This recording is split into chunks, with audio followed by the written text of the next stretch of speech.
Alright folks, y'all know what time it is. Various Thoughts Volume 51. First Various Thoughts video, 2011, 2011, 2K11, whatever. So without further ado, let's get on with it. AFC, NFC title game picks. For the Jets and the Steelers. Alright, this game is more about the Jets than the Steelers. Why? Because they can't afford to make any mistakes. Because if they make one mistake, just one, they're out of the playoffs. So, it's going to come down to playing mistake-free football for the New York Jets.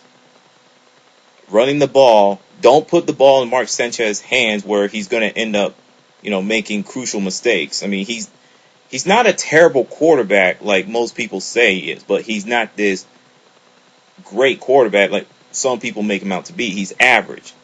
Yeah, sure, he has beaten top-ranked quarterbacks, such as Phillip Rivers, Tom Brady, Peyton Manning, Carson Palmer. I mean, his biggest test is the Ben Roethlisberger. For the Steelers, all they had to do is take the running game away from the Jets, force Mark Sanchez to throw, and the defense do their thing. The game is in the bag for Pittsburgh. So therefore, I got Pittsburgh Steelers winning this game 30-20. Final score. Enough said. Chicago Bears hosting the Green Bay Packers in the NFC title game. It's going to come down to defense. Devin Hester, Green Bay Packers, going to have to make some plays. Not just on offense, but defense as well. And the running game has to get going as well. Like they did in Philadelphia and Atlanta. I picked Green Bay Packers from the beginning, before the season started, for the Super Bowl to represent the NFC, and I'm not backing down. So it's going to be 21-17 final score. So it'll be the Packers and the Steelers in the Super Bowl 45 in Dallas, Texas. Now the Giants and the Tampa Bay Buccaneers. All right, let me say something on that. These two teams don't deserve to make the playoffs. Why? Just because they have 10 wins don't mean they deserve to go. I mean, the Buccaneers, I knew they weren't going to go anyway. But anytime you have one win against a team with a winning record and lose at home to Detroit Lions, that screams you don't deserve to go to the playoffs. Try again next year. As for the New York Giants, it's the second straight year that they choked. And I get so tired of listening to all these critics and these football analysts and so forth blaming the punter in that Philadelphia game, which I call it the epic choke job, when you have like a 31-10 lead with 7-8 minutes left in the game, and you just stop playing football. The only thing the punter did wrong is kick the ball to Deshaun Jackson. It's not the punter's fault that the defense stopped tackling. It's not his fault that the Giants offense stopped scoring. Everybody is to blame, including the coaching staff too. So, there you go. Now, the Carolina Panthers, they got a new head coach. As y'all may know, is Ron Rivera, who was a former defense coordinator for the San Diego Chargers. He went out and got Sean McDermott from the Philadelphia Eagles, defensive coordinator. He was fired. I'm a little skeptic on that. Very skeptic. And they got a new offensive coordinator, Rob Straczynski, whatever his name is. Hopefully he's creative. But my biggest fear is he came from the same team, the Cleveland Browns, where he worked with Jeff Davidson. So I just hope he's better than Jeff Davidson as an offensive coordinator. Now, NBA talk. The San Antonio Spurs, they have the best record in the league, despite the fact they got their doors blown off last night by the New Orleans Hornets. It was really bad. Really bad. Their defense has got to step it up. It is horrible.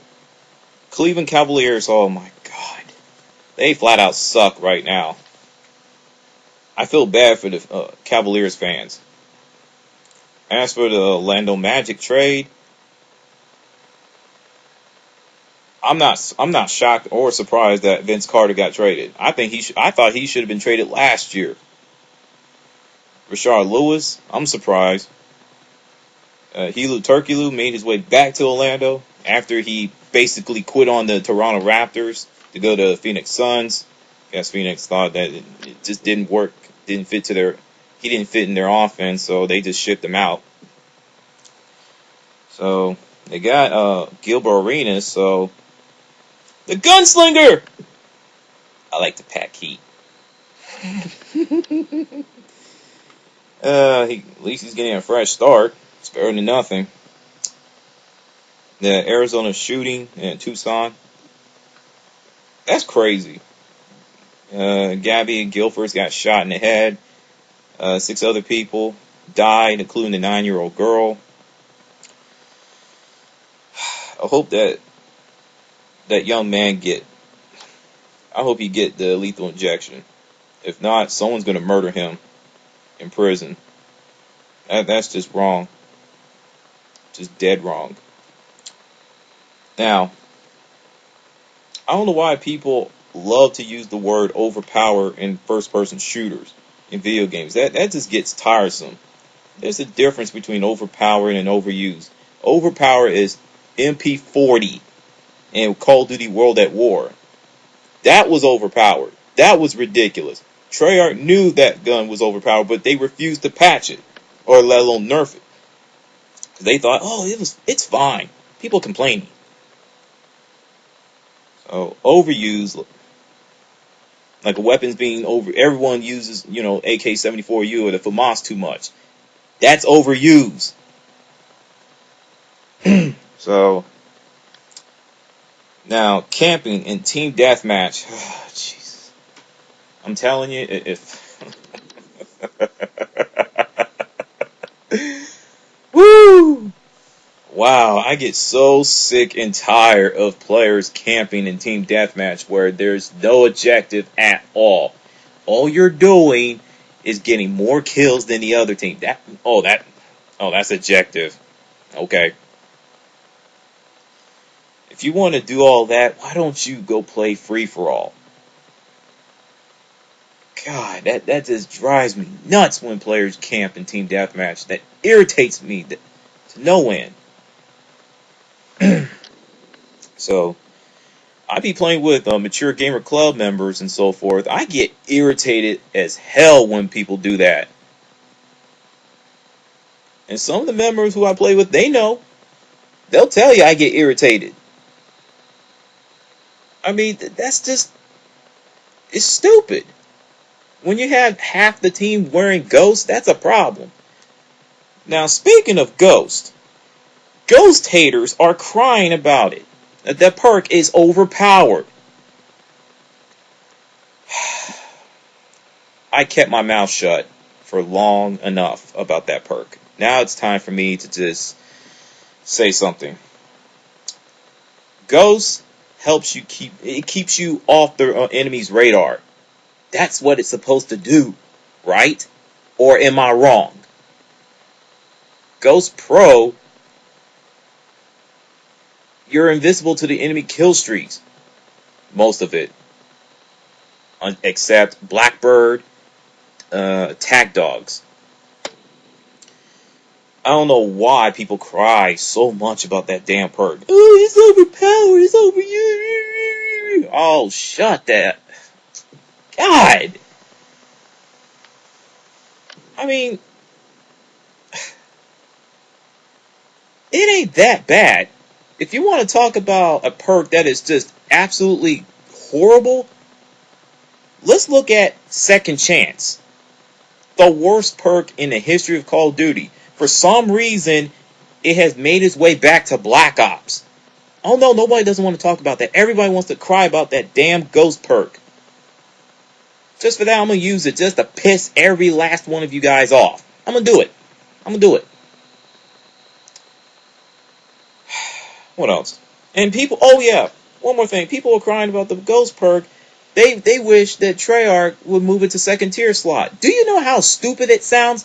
Let's look at it. Flak Jacket Ghost Hacker. I find something wrong with that. Scavenger, Ghost, and Second Chance. That is broken to me. I wish people would just shut the hell up. Quit crying about it, okay? Ghost Perk is fine for what it is. There's so many things to counter. I'll post it. I'll post the link in the description box. I'll type it. I'll type it instead of posting it. So people just need to shut up, quit crying, and play the game. There are far more things to cry about, such as the hit detection is garbage. The laggy internet connection is just horrible. I mean, the list goes on and on and on. Okay? So therefore, I'm done. Peace out.